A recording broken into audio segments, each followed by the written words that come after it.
ये जो नरेंद्र मोदी है ये सौतेला व्यवहार कर रहा है।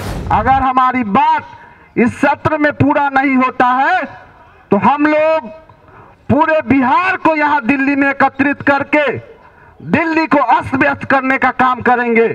लेकिन आज वही प्रधानमंत्री की वो आवाज जीतने के बाद पता नहीं किस बिल में घुस गया।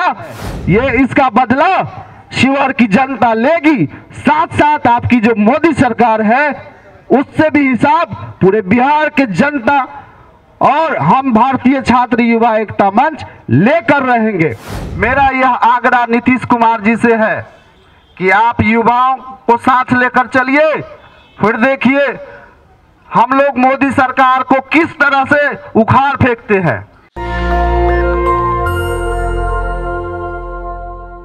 आज इस दिल्ली के जंतर मंतर पर दिल्ली के उस हुक्मरानों के कानों तक आवाज पहुंचाने के लिए उन सभी को धन्यवाद कहना चाहूंगा।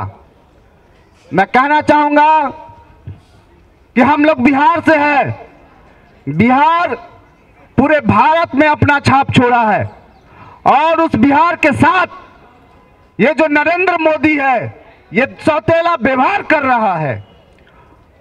इसी सौतेला व्यवहार को हम लोग यहाँ उनके कानों तक आवाज पहुंचाने आए हैं कि हमारे साथ आप छलावा ना करें।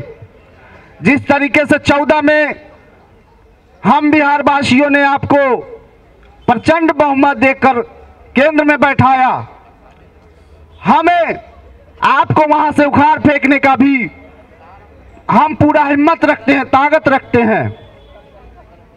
आज जो बिहार को हर मायने में पीछा रखने में आप अपना अहम भूमिका निभाते हैं,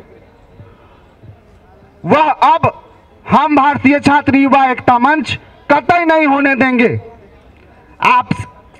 आपके सरकार के साथ हम लोगों को चाहे जितना रेल खेल बेल धेल धकेल बेल करना होगा करेंगे, लेकिन हम लोग अपना हिस्सेदारी आपसे लड़ कर लेंगे। कई मीडिया के लोग बोले कि आज उनका सरकार नहीं है बिहार में। अरे आज बिहार में नहीं है, लेकिन आज से 4 महीना पहले उसी पलटू राम के साथ आपका सरकार था जो पलटू राम बिहार को बर्बाद किया। लेकिन आज जब 4 महीना बाद उसके साथ आपका सरकार गिर जाता है, वह राष्ट्रीय जनता दल के साथ आप अपना गठबंधन कर देता है, तो बिहार वासियों को एक और जुमला आपको मिल जाता है ठगने के लिए कि हमारा तो बिहार में सरकारें नहीं है तो हम कैसे काम करें। लेकिन आपको काम करना होगा क्योंकि केंद्र में आपकी ही सरकार है और रेल लाइन केंद्र सरकार के अंतर्गत आता है। हाँ, जहां तक जमीन आवंटन करने की बात होगी या राज्य सरकार से जो कुछ भी वैसा व्यवस्था बनाने को होगा उसके लिए हम लोग केंद्र राज्य सरकार से लड़ने के लिए तैयार है।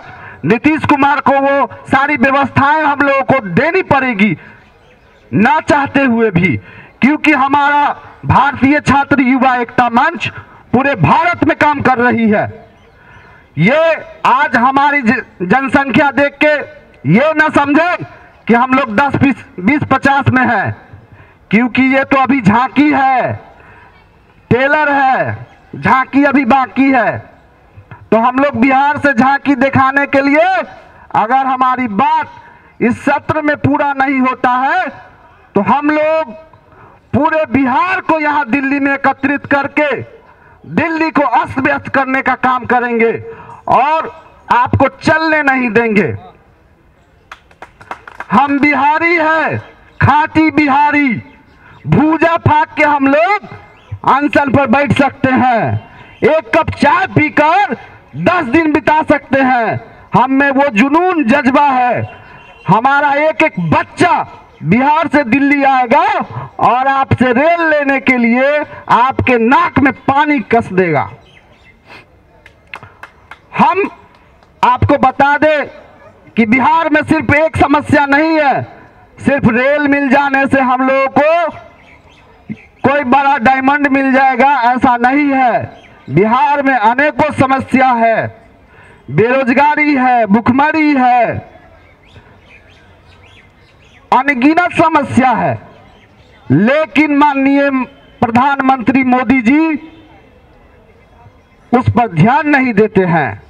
2019 का जो चुनाव आया था माननीय मोदी जी का, उसमें मुजफ्फरपुर में जाकर सहारा इंडिया के 100 एकड़ जमीन पर भव्य पंडाल बनाकर पूरे मुजफ्फरपुर और दरभंगा, समस्तीपुर, सीतामढ़ी, शिवहर के लोगों को बुलाया और कहा था कि हम मुजफ्फरपुर को एयरपोर्ट देंगे। लेकिन आज वही प्रधानमंत्री की वो आवाज जीतने के बाद पता नहीं किस बिल में घुस गया कि मुजफ्फरपुर को एरोप्लेन से वंचित कर दिया। आज मुजफ्फरपुर वासियों को 80 किलोमीटर 60 किलोमीटर दूर दरभंगा की यात्रा करना पड़ता है और राजधानी पटना में आना पड़ता है, जो बिहार की राजधानी है, वहां से फ्लाइट पकड़ना पड़ता है। उन्होंने कहा था कि हम हवाई चप्पल पहनने वाले को हवाई यात्रा कराएंगे।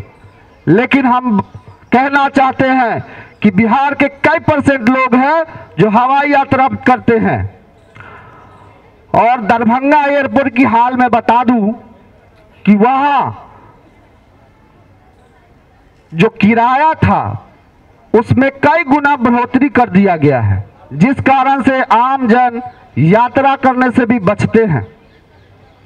मुजफ्फरपुर, शिवहर, दरभंगा, वहां जाइएगा आप, स्वास्थ्य का व्यवस्था देखिएगा, इतना लचर है कि मैं क्या बताऊं। मैं भी कोरोना पॉजिटिव हुआ था और उस समय न जाने मेरे बेड के बगल में कितने लोग आए और वहां से 2-4 घंटे में चले गए, घर नहीं गए, वो ऊपर चले गए भगवान के यहाँ, जो कभी लौट के नहीं आ सकते। ऐसी व्यवस्था बिहार में बनी हुई है। यह व्यवस्था दोनों, हम ये नहीं कहते हैं कि सिर्फ मोदी जी ही जिम्मेदार है, वहां की जो राज्य सरकार है उसकी भी भूमिका उतनी ही बनती है जितनी भूमिका नरेंद्र मोदी की बनती है। कहीं ना कहीं राज्य सरकार इसमें वो उनका भी नाम दर्ज होता है, जो माननीय अभी नीतीश कुमार जी सरकार चला रहे हैं बिहार में, उनके कारण भी बिहार बदनाम हो चुका है। और आप जाइएगा दिल्ली के किसी कोने में तो कहेगा अच्छा बिहारी आ गए, ओ इलाज करावे आयल होते। अभी दिल्ली में आइएगा तो अरविंद केजरीवाल है, उस अरविंद केजरीवाल का इतना हिम्मत कि वो बिहार वासियों को बोल दे कि 10 रुपया का टिकट कटाकर, 500 का टिकट कटाकर ट्रेन में बैठ के और 10 रुपया का पर्ची कटा के दिल्ली से इलाज करा के चला जाता है। दिल्ली आपकी बाप की जागीर नहीं है, हम आम जनों की है। दिल्ली पूरे भारतवासियों की दिल्ली है, किसी एक राज्य सरकार और सिर्फ केंद्र सरकार की दिल्ली नहीं है। यह ध्यान रखने की चीज है। बिहार की शिक्षा व्यवस्था पर मैं आऊं तो बिहार की शिक्षा व्यवस्था पूरे भारत में जाइएगा तो सबसे निचले पायदान पे है। जो ग्रेजुएशन आप दिल्ली में अगर स्टूडेंट पढ़ते होंगे तो उनको पता होगा 3 साल में ग्रेजुएशन कर लेते हैं, लेकिन बिहार में अगर भूल बस आप एडमिशन करा लिए तो वो आपको 5 साल तक डिग्री के लिए भटकना पड़ेगा। 5 मतलब जो 3 साल का है वो 5 साल में आपको डिग्री मिलेगा। सेशन लेट का समस्या है, भ्रष्टाचार इतना बढ़ा हुआ है, जिस विभाग में जाइएगा उस विभाग में आपको पैसा देना पड़ेगा। पैसा जब तक आप नहीं दीजिएगा आपका काम नहीं होगा, चाहे वो स्कूल हो, कॉलेज हो या पुलिस चौकी भी क्यों ना हो, उसमें वह भी शामिल है।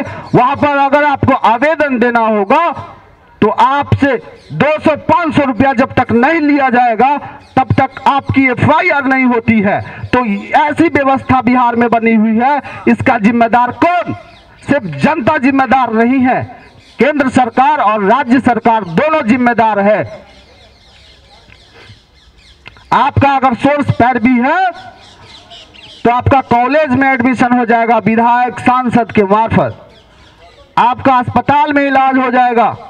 लेकिन अगर आपका सोर्स पैरवी नहीं है, एक आम आदमी है, रोज कमाते रोज खाते हैं, तो आपका इलाज, आपको शिक्षा व्यवस्था, आपको जो कानून व्यवस्था है वो आपके साथ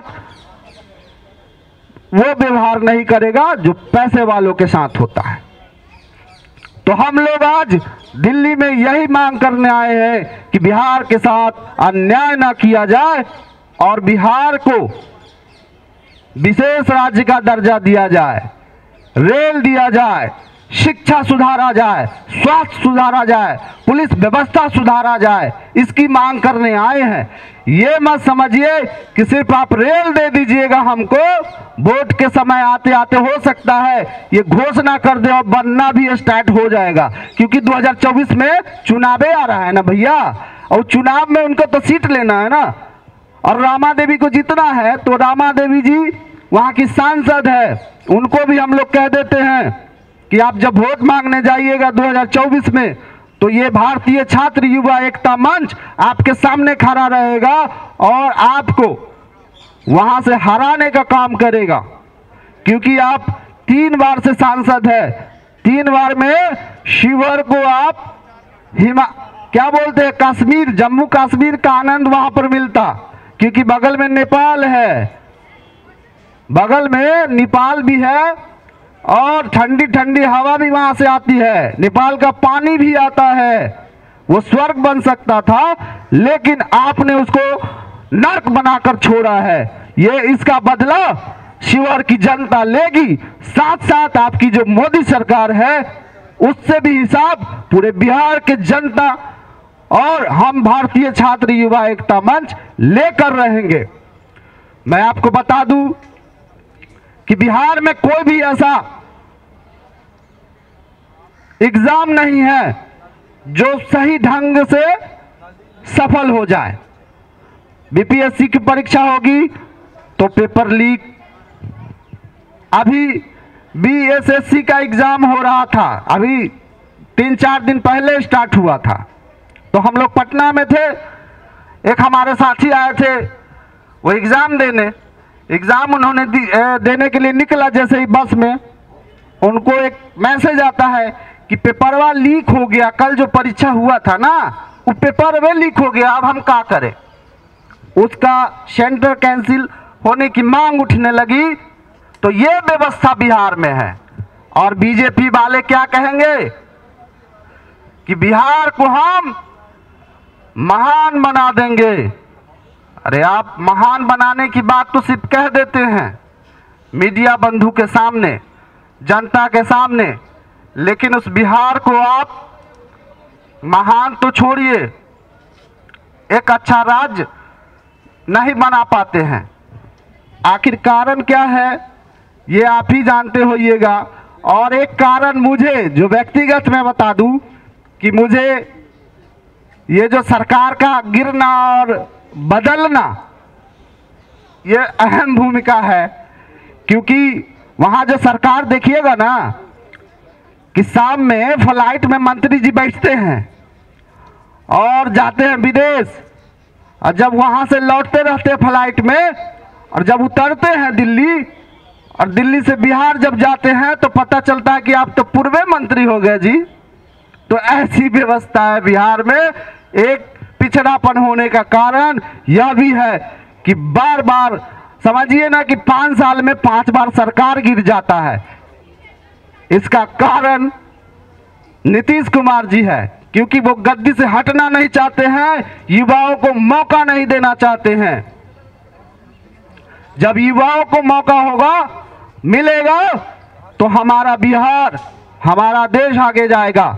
युवाओं में वो जो ताकत है वो आप में कहाँ है? आप अपने कुर्सी को छोड़िए, बिहार को विकास की ओर जाने दीजिए, विकास में आप बाधा ना बने। मेरा यह आग्रह नीतीश कुमार जी से है कि आप युवाओं को साथ लेकर चलिए, फिर देखिए हम लोग मोदी सरकार को किस तरह से उखाड़ फेंकते हैं। तो आज हम लोग विशेष कर आए हैं कि शिवहर को रेल मिले और रेल के साथ शिक्षा, स्वास्थ्य, ये सब की व्यवस्था सुचारू रूप से अच्छी हो। जिस तरीके से दिल्ली में मेट्रो ट्रेन है, आज देखिए दिल्ली में मेट्रो ट्रेन चल रहा है भैया, लेकिन बिहार में ट्रेने के लिए हम लोग धरना प्रदर्शन कर रहे हैं। कितना शर्म की बात है। हर जिला, हर देश, हर मजहब, हर जाति और हर धर्म के लोग यहाँ तक पहुँचाते हैं। वहाँ का आम जनता जो नेता को यहाँ पहुँचाते हैं वो चाहते हैं कि हमारे स्टेट का, हमारे राज्य का, हमारे जिला का एक कम से कम विकास हो। पता नहीं वहाँ के सांसद लोग 3-3 बार वहाँ से नवनिर्वाचित होकर इस दिल्ली के संसद में पहुँचाने का काम किया है। एक शिवहर जिला ही ऐसा है जहाँ तक आज रेल लाइन नहीं गया। 1994 में उस जिला का सबसे छोटा जिला शिवहर माना जाता है। वहाँ के लोग भी एकदम त्रस्त आ गए हैं, जबकि हमको लगता है कि 7 से 8 लाख की आबादी होगी वहाँ का शिवहर डिस्ट्रिक्ट का।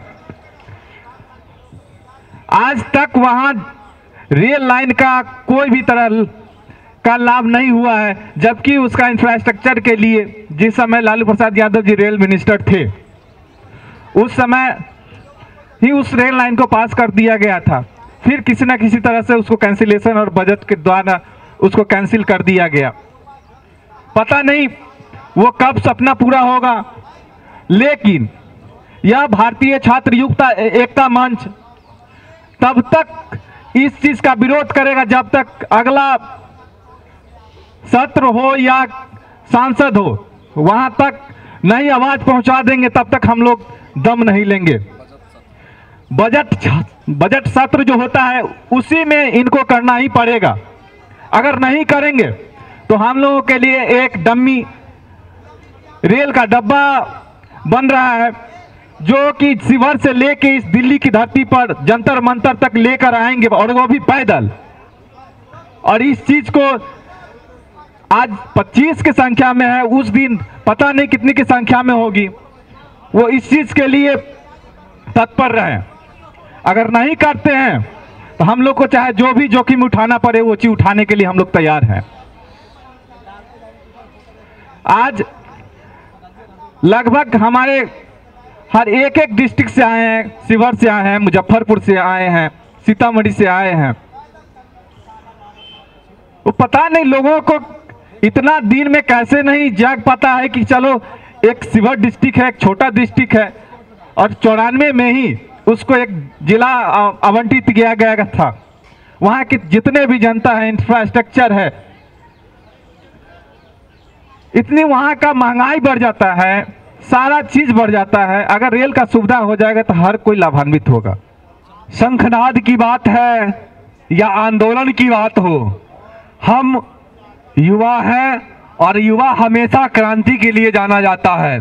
चाहे वो देश की आज़ादी की क्रांति हो या समाज के सभी मूलभूत सुविधाओं से वंचित लोगों की आज़ादी हो, चाहे हमें दबाने और कुचलने के लिए साजिश से आज़ादी हो, हम हर एक आज़ादी की लड़ाई के लिए लड़ते हैं और लड़ते रहेंगे। नेशनल दस्तक की आपसे गुजारिश है कि अगर इसको बचाना चाहते हैं तो नेशनल दस्तक को सब्सक्राइब करने के लिए रेड कलर के सब्सक्राइब बटन को दबाएं, फिर बेल आइकन की घंटी दबाएं। नेशनल दस्तक को बचाने के लिए बहुत ज़रूरी है कि हर खबर को शेयर करें, लाइक करें, कमेंट जरूर करें।